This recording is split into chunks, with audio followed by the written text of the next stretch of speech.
इसके मूल में आओ। किसी वृक्ष को काटना है जड़ से तो पहले उसकी जड़ खोदनी चाहिए।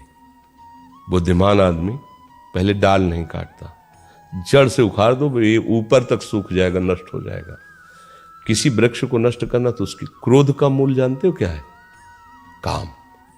कामः संजायते क्रोधा, क्रोधा स्मृति विभ्रमा, स्मृति भ्रंशात् बुद्धिनाशो, बुद्धिनाशात् प्रणश्यति। प्रणश्यति अपने परमार्थ से गिर जाता है। मूल जड़ खोद दो, सब सूख जाएगा, पूरा सिस्टम सूख जाएगा माया का। काम, काम कामना वासना मनते कर अति दूर। हमें क्रोध तब आता है जैसे हमारे अंदर एक कामना कि आप यहां शांत बैठिए, अभी आपको तो हमें फिर आवेश आ जाएगा, क्योंकि हम चाह रहे हैं आप शांत बैठिए, आप शांत नहीं तो कामना आ गई, अब वो अशांत। अगर हम चाह रहे कि मेरे प्रभु जैसा चाहो वैसा व्यवहार करो, पर हम आपके साथ प्रभु जैसा, आप वो खूब लड़ो कूदो खूब, यही होगा कि सबको विक्षेप हो रहा है, आपको सम्मान से बाहर कर दीजिए, क्रोध नहीं आएगा। छोटी छोटी बातों में जो हमें क्रोध आता है उसमें हमारी कामना होती है। ये हमारा बेटा है, इसको ऐसे चलना चाहिए, हम इसके पिता हैं, इसका हमारे लिए क्या कर्तव्य बनता है, ये हमारी बहू है, इसका क्या कर्तव्य बनता है। आज सब अपना कर्तव्य खो रहे हैं, आप अपने कहाँ हो? आप सिर्फ अपने कर्तव्य के पालन करो कि भगवान ने मुझे सेवा दी है। हम अपने कर्तव्य, हमारे प्रति कौन क्या बर्ताव करता है मेरे प्रभु जाने, क्योंकि मैं उनके आश्रित हूं। हमारा कर्तव्य हम सबके प्रति अपना, कभी क्रोध नहीं आएगा। अब ईर्ष्या किससे होती है? ईर्ष्या कभी अपने से आपने की है क्या? आप विचार करके दें। ईर्ष्या सदैव पराये से होती है। समझना हमारी बात को। जब आप किसी को पराया समझेंगे तो ईर्ष्या हो जाएगी, और अगर अपना देखें तो फिर ईर्ष्या नहीं होगी। हम कितने भी लोग हों, सब एक ही बाप के बच्चे हैं, हमारा सबका एक ही कुल है, हम सब एक ही बाप से पैदा हुए, एक ही कुल के हैं। जितने भी जीव हैं, सुअर कुत्ता गधा हाथी भूत प्रेत मनुष्य सांप बिच्छू सब, हम सबका वास्तविक पिता एक ही परमात्मा है, दूसरा कोई नहीं। सब में एक ही आत्म तत्व बिजली रूप से है। सबके पांच भौतिक शरीर एक ही पांच भौतिक रचना के हैं। बिल्कुल इसमें ऐसा नहीं है कि हमारा पांच भौतिक ब्रह्मा जी ने अलग रचा तुम्हारा अलग सबकी माटी वही है, सबको बनाने वाला भी वही है। भैया पराया कौन हुआ? यहां कोई पराया नहीं है। बस यही माया का खेल है, अपना पराया, मैं और मोर तोरते माया, यही बस कीने जीव निकाया। इसी फंदे में फंसकर एक से प्यार करते हैं, एक पर वार करते हैं, बस संसारिक पुरुष होकर दुर्गति को प्राप्त होते हैं। अगर कोई उन्नति को प्राप्त हो रहा हो, हमारे अंदर ईर्ष्या आ रही है, तो अगर अपना लड़का उस जगह होता तो क्या ईर्ष्या होती? आशीर्वाद होता। भगवान तुम्हें स्वस्थ रखे, जिस पद में गए हो उसी में और उन्नति को प्राप्त हो। लेकिन पड़ोसी का लड़का गया है तो अनुष्ठान भी करना पड़े तो फिर करेंगे, पर वो पद से च्युत हो जाए, उसकी टांग टूट जाए, आर्मी लायक न रहे हो। ईर्ष्या बहुत बड़ा रूप ले सकती है। अपने को नष्ट करके सामने वाले को नष्ट करने के लिए तैयार हो जाएगी। ईर्ष्या कहे कि हम चाहे मर जाए पर हम तुम्हें सुख चैन से नहीं जीने देंगे। ये ईर्ष्या बहुत बड़ी, और ये बड़े बड़ों में भी होती है, सतमार्ग वालों में भी होती है, बड़ी विचित्र होती है। कंचन तजना सहज है, सहज तिया का ने, और मान बढ़ाई ईर्ष्या दुर्लभ तजनाए। तो इसे अपनेपन से हटाया जा सकता है। सच्ची मानो सब में हमारा प्रभु है, सब में, उनके सिवा कोई है ही नहीं। किससे ईर्ष्या करें हम, किससे हम झगड़ा करें? सब अपने ही हैं। जब असल बात क्या है कि हम लोग बहुत छोटी धरा पे खड़े हैं, तो एक सीमित घर, सीमित चार लोग परिवार के ऐसा मान लेते हैं। अभी आप विदेश जाएं, विदेश, और वहां बगल में कोई खड़ा कह रहा हो मैं इंडिया को, तो आप ऐसे देखेंगे जैसे घर वाले, आप इंडिया, अच्छा, आप ऐसे अपनापन करके देख, हमारे भारत का है। देखा, आप थोड़ा दूर लंबी में यात्रा में हुए तो भारत शब्द से आपको प्रेम हो गया। और एक गांव में, एक घर में, सीमित परिवार में तो पड़ोसी से भी ईर्ष्या है। और वहां किस प्रांत में रहता कभी नहीं देखा, केवल बोला कि मैं इंडिया को, हिंदुस्तान का हूं, भारत का। आप भारत के, हम भी भारत के। मतलब एक ऐसा लगे जैसे घर का आदमी मिल गया। उसको जानता नहीं किस प्रांत का क्या है, कुछ नहीं। उसकी बुद्धि थोड़ी विशालता में आई तो भारत शब्द से उसे प्यार हो। ऐसे ही और आगे बढ़ो, अब भगवान से अपना संबंध जोड़ लो। चराचर जगत मेरे भगवान का, अच्छा तो मेरे सब भगवत। किससे ईर्ष्या करे, किससे लड़ाई करे, किससे झगड़ा करे, सब में उसी का नूर समाया। कौन है अपना कौन पराया, सबको कर प्रणाम, सब में प्रभु बसे ये दूसरा कोई। किससे ईर्ष्या करे। अच्छा, नफरत तब होती है जब किसी में हम गलत भाव देखते हैं, तब नफरत हुई, ये आदमी बहुत गंदा है। तो चश्मा हमने लगा लिया हरे रंग का, हमें सामने हरा रंग हुआ तो हम हरे रंग को गाली दे रहे हैं। चश्मा उतारो आप फिर देखो उसको, तो माया का चश्मा लगा है तो देख रहे हैं तो लग रहा पापी है, दुष्ट है, नीच है। भैया वो जो चीज तुम्हें दिखाई रही वो आप में है, आप निकाल दो उसको, पाप हटा दो, दुष्टता हटा दो, नीचता हटा दो। अगर वहां तुम्हें भगवान ने दिखाई दे तो मुझे बताना। गोस्वामी जी को तो दिखाई दे रहे, सिय राम मैं सब जग जाली, करो प्रणाम। अब बोलो हमारी गलती है, हम दूसरे के ऊपर आरोप कर रहे हैं, ये कोई कथा नहीं है, सत्य सिद्धांत। आप चल के देखो, ऐसा है हर चेहरे में जब गौर से देखोगे तो जिसकी तुम आराधना करते हो मुस्कुराता नजर आने लगेगा।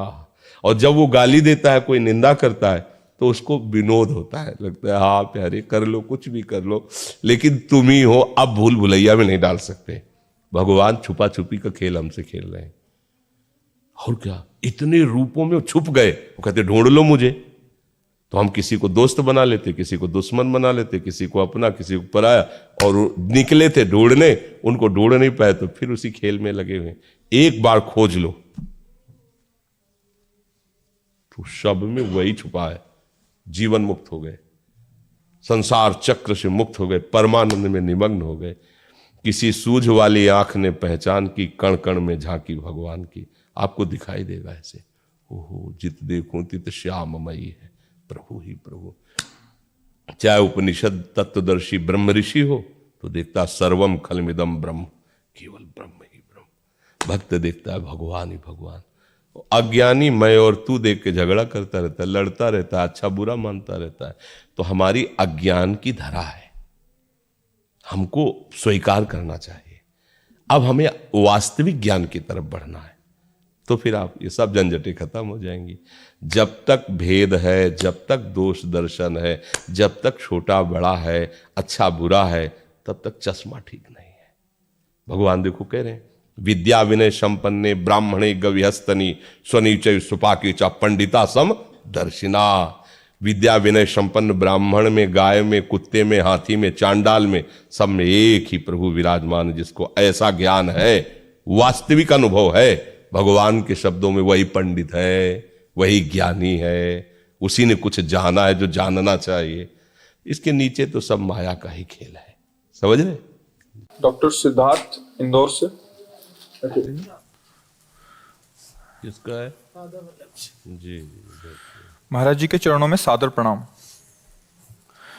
महाराज श्री, मूल अशुद्धि हमारे स्वभाव में ही ढकी हुई रहती है, उसका आंकलन और निवारण कैसे करें? सब समय हम उससे अनजान रहते हैं और परिस्थिति आने पर वो हमारा अहित कर देती है। क्या यही प्रभु प्रेम को न समझ पाने का कारण है? स्वभाव बनता और बिगड़ता स्थायी चीज नहीं है। स्वभाव बनता है और बिगड़ता भी है। स्वभाव किससे बनता बिगड़ता है? जैसा हम सुनते हैं, देखते हैं, बोलते हैं, खाते पीते हैं, जैसे वातावरण में रहते हैं, वैसे ही हमारा स्वभाव बनता है। पूर्व जन्म में जैसे हमने आचरण किए हैं, उनके अनुसार हमारा स्वभाव दिया जाएगा इस जन्म में। अब उस जन्म के स्वभाव को हम बदल भी सकते हैं, उसको हम बहुत बुरा बना सकते हैं और बहुत अच्छा बना सकते हैं। ये स्वतंत्रता है मनुष्य जीवन में, पशु जीवन में नहीं, और अन्य जीवन में कहीं नहीं।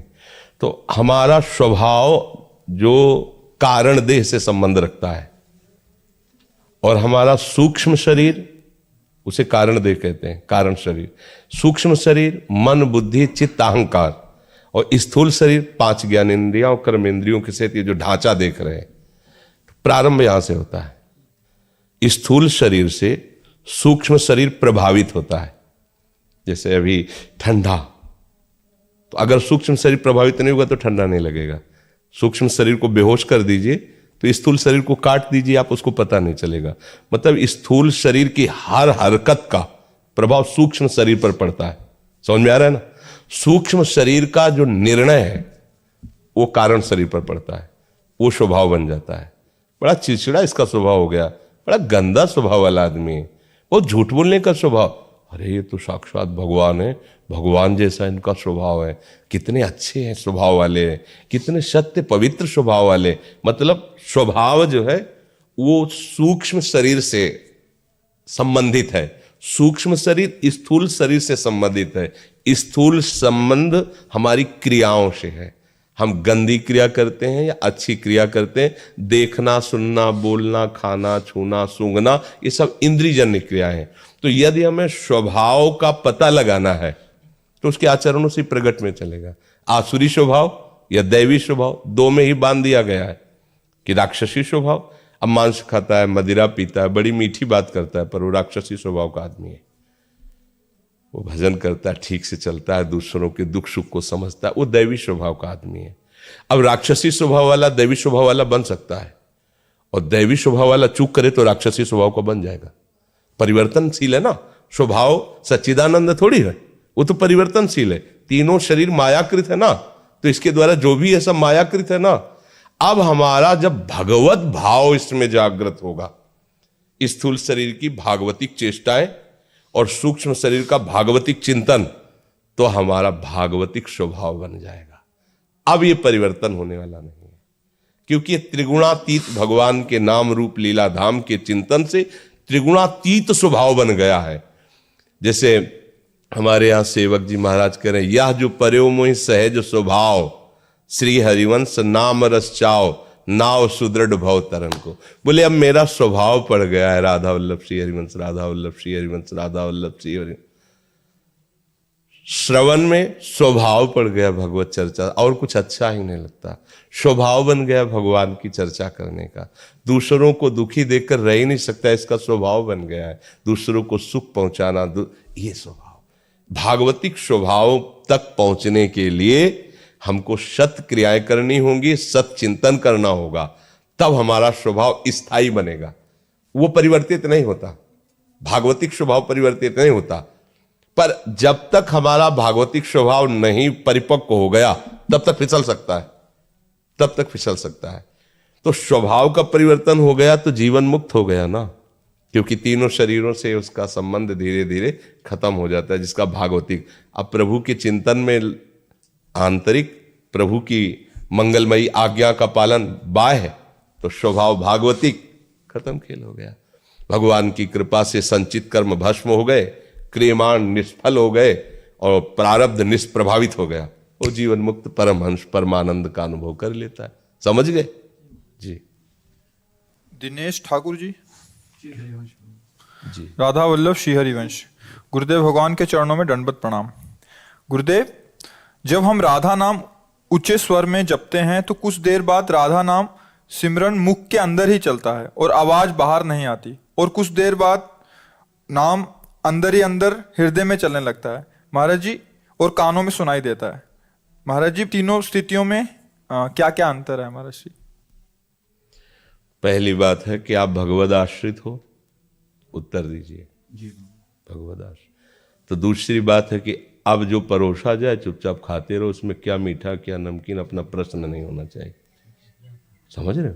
इससे क्या होगा कि आप साधन कर रहे हैं ये भाव नहीं रहेगा, तो आपकी साधना उन्नति होती रहेगी, और प्रभु जो दे रहे हैं कृपा प्रसाद से उसको चुपचाप पान करते रहो, तो आप स्वस्थ होंगे, तो दूसरों को पता चल जाएगा कि अच्छा माल छानता है इसलिए तगड़ा है।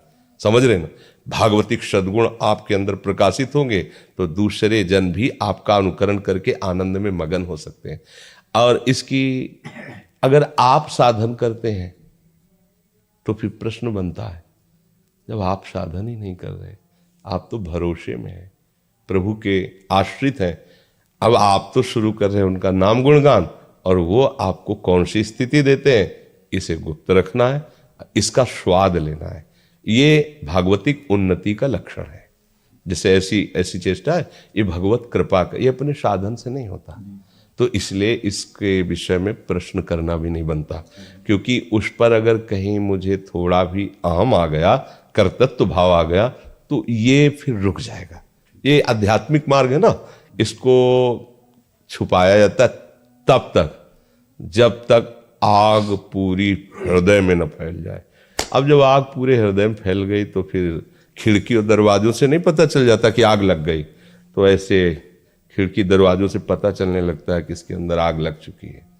गद गद कंठ नयन बहा नहीं रहा है। वो अपने प्रीतम की याद करके चिल्ला के रो पड़ता। वो नहीं जानता कि मैं चिल्ला रहा हूं, रो रहा हूं, नहीं जानता। गद गद शुर नैना सजल दंपति रस रहे भीन, ईगति वृंदा विपिन में फिरे प्रेम।